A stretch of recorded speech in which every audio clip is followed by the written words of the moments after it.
بسم اللہ والصلاة والسلام علی رسول اللہ وعلى آلہ واصحابہ ومن تبعہ بإحسان إلى يوم الدین اما بعد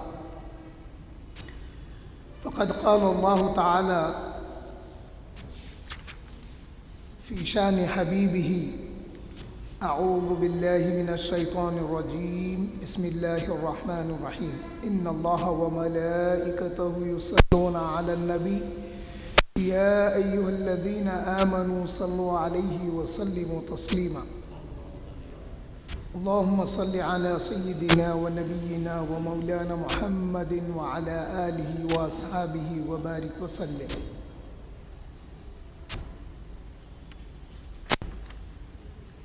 بسم الله الرحمن الرحيم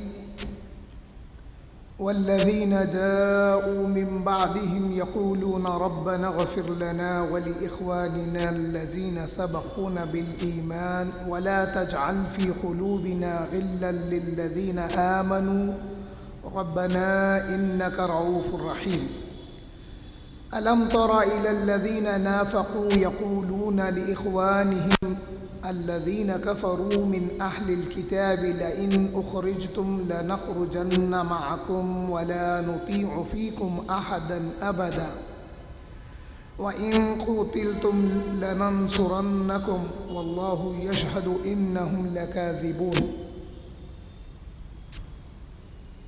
لئن أخرجوا لا يخرجون معهم ولئن قتلوا لا ينصرونهم ولئن نصرهم لا يولون الأدبار ثم لا ينصرون.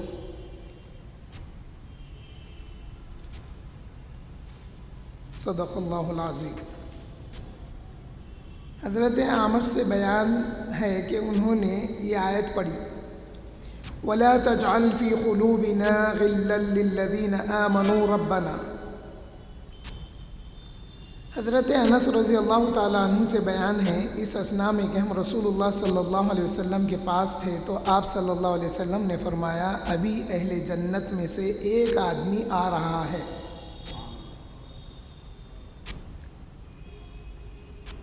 رسول اللہ فرما رہے ہیں اہل جنت میں سے ایک آدمی آ رہا ہے.